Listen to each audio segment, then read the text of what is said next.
Estes são os caranguejos planis minutos. Eles vivem no norte do Oceano Atlântico e são muito pequenos. Normalmente seu comprimento não passa dos 10 milímetros. Obviamente, com essas características não dá para nadar por muito tempo. O caranguejo dura apenas 45 minutos em águas com uma temperatura de 28 graus Celsius. Depois disso, ele se afoga. Portanto, esse caranguejo teve que arranjar outra forma de viajar e resolveu pegar caronas. Esses caranguejos constroem suas casas em qualquer coisa que flutue. Em troncos, em cascos de navios, em lixos plásticos e até em tartarugas marinhas. A opção da tartaruga é particularmente interessante porque os caranguejos se escondem em uma pequena área entre a cauda e o casco. Na verdade, cerca de 80% das tartarugas cabeçudas têm esses inquilinos. Mas será que para as tartarugas está tudo bem ter um caranguejo debaixo de sua cauda? Não sei, eles devem incomodar. Talvez seja melhor simplesmente tirar os caranguejos de lá? Nada disso. Se antes se acreditava que os caranguejos se alimentavam das fezes das tartarugas, hoje em dia os cientistas sabem que os pequenos animais desempenham uma função de limpeza. Isso significa que eles não fazem nada de errado, justamente o oposto. Debaixo do rabo da tartaruga há espaço suficiente para que um casal de caranguejos apaixonados possa morar lá. Ou seja, eles encontram um parceiro, encontram o traseiro de uma tartaruga e vivem felizes, acasalando e procriando. É um ninho de amor debaixo da cauda. Aqui colocamos uma poltrona e penduramos a cortina. Tubarão! Tubarão! Ei, você pode fazer menos barulho? Que falta de respeito! O Steve e eu estávamos pensando que deve haver um nome científico para esse comportamento. Os cientistas adoram dar nomes para tudo. E nós estávamos certos. Isso se chama comensalismo, ou seja, é um tipo de relação entre dois organismos vivos em que um organismo se beneficia do outro sem prejudicá-lo. O benefício pode ser qualquer coisa, como abrigo ou comida, por exemplo. Na natureza, há muitos casos de comensalismo. E por alguma razão, isso muitas vezes está associado com o traseiro dos animais. Os peixes pérola, por exemplo, têm um corpo muito fino e sem escamas e costumam entrar nos orifícios dos corpos de alguns invertebrados, como mexilhões, ostras e estrelas do mar. Alguns vivem exclusivamente nos ânus dos pepinos do mar. Assim que esse peixe encontra um pepino do mar, ele procura seu traseiro. Não é difícil, basta seguir o fluxo da água que é expelida pelo ânus. Ao encontrá-lo, o peixe entra e não quer mais sair. Normalmente há um peixe por pepino do mar. Em casos mais raros, há um casal. Mas em 1977, um pesquisador encontrou praticamente uma colônia. 15 peixes dentro de um pobre pepino do mar. 15! Infeliz ou felizmente, não sabemos ao certo como os pepinos do mar se sentem quando os peixes palito decidem usá-los como lar. No entanto, eles não parecem nada felizes. É claro que os pepinos do mar não podem expressar sua insatisfação em voz alta, eles simplesmente não têm como.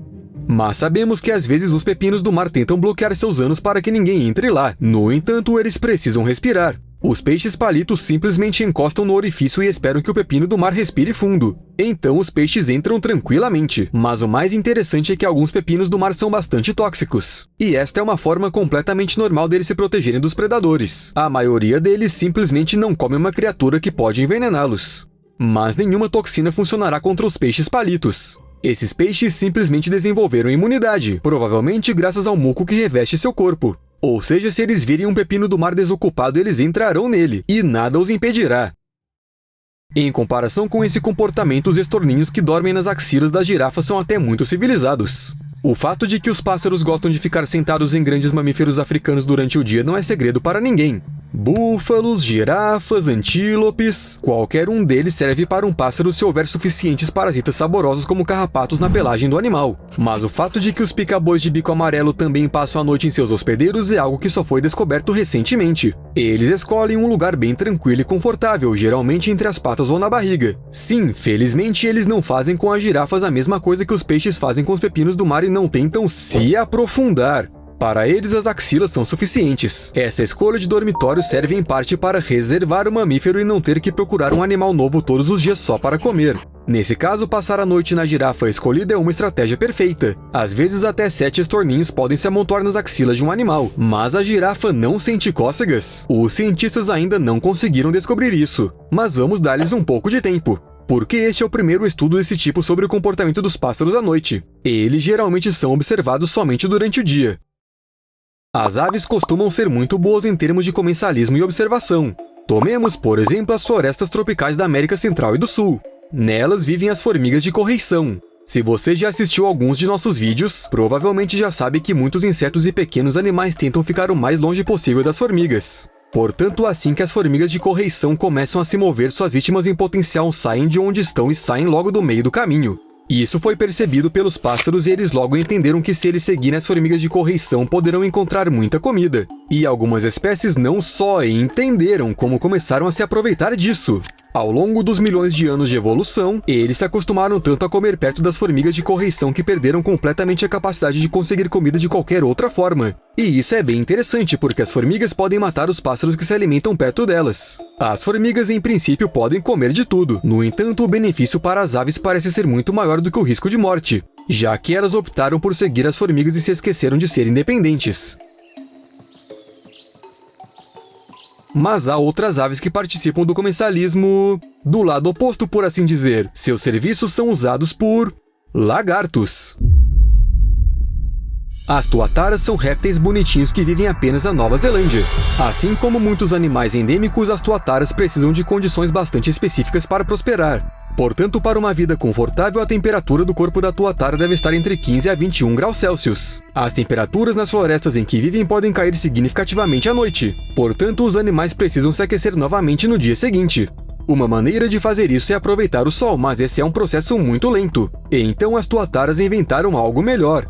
Eles passam as noites em tocas construídas por pássaros Pachyptila turtur, e as tuataras não se importam se os donos do buraco estão em casa ou não. Talvez fique ainda mais quentinho com os pássaros. Estudos mostraram que a madrugada em uma toca permite que os répteis aumentem sua temperatura corporal mais rapidamente durante o dia, o que significa que eles ganham uma vantagem. Dessa forma, as tuataras têm mais tempo para procurar comida e, portanto, crescem mais rápido, se reproduzem mais ativamente e se dão melhor do que seus colegas sem teto.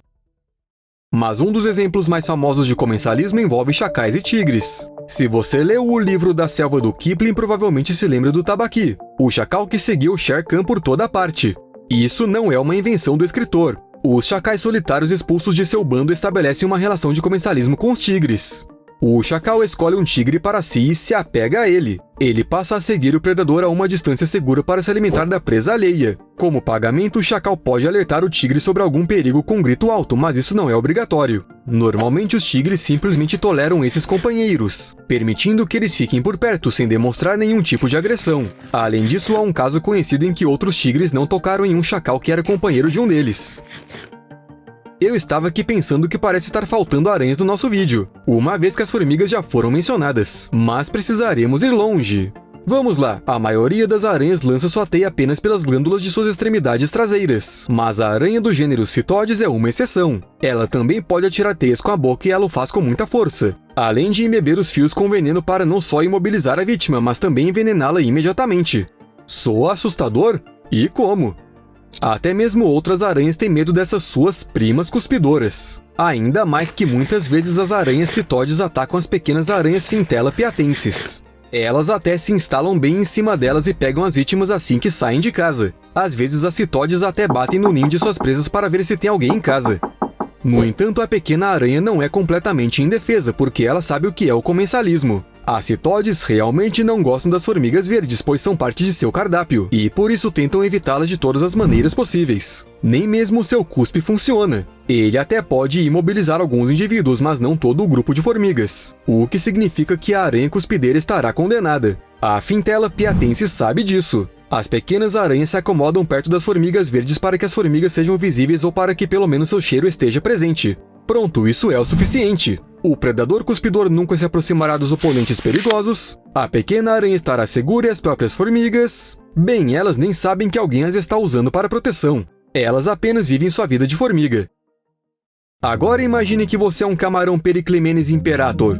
Apesar do seu nome majestoso, você é uma criatura muito pequena que tem dificuldade em percorrer longas distâncias. Como todos os traseiros das tartarugas já estão ocupados com caranguejos, você precisa procurar alguma forma alternativa de se locomover. O Uber não funciona debaixo d'água, então você terá que usar uma lesma do mar. Esses camarões gostam particularmente de lesmas conhecidas como dançarinas espanholas. Às vezes eles viajam em pares sobre elas. A lesma é tóxica para muitas criaturas e é por isso que a maioria dos predadores a evita. Assim, os camarões também são evitados. Além disso, o camarão às vezes se alimenta dos resíduos da lesma. Podemos dizer que o almoço está incluso no preço da viagem. Um camarão pode ficar com a mesma lesma por muito tempo, mas se ele de repente encontrar um bom lugar para se alimentar, ele pode sair de suas costas e comer alguma coisa.